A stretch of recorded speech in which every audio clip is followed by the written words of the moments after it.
এই কিছুদিন আগে যখন আমাদের দেশে ভূমিকম্প হলো না, ভূমিকম্প, একটা ভিডিও ফুটেজ ব্যাপকভাবে ভাইরাল হয়েছিল। বাবা সন্তানকে নিয়ে এক মার্কেটে, ভূমিকম্প যখন হয়েছে, বাবা দোকান থেকে দৌড় মারছে, পোলাডারে খবর লয় নাই। দেখেন না আপনারা? অনেকে দেখছে।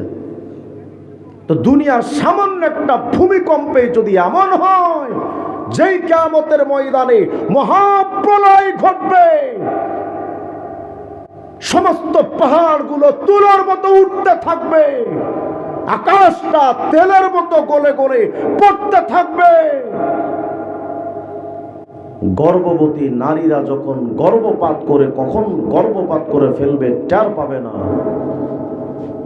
আল্লাহ পাক বলেন, নবী আপনি কিয়ামতে দেখবেন বড় বড় বুদ্ধিজীবীরাও উম্মাত পাগলের মতো দৌড়াচ্ছে, ওমা হুম বিসুকারা, কিন্তু তারা আসলে পাগল না।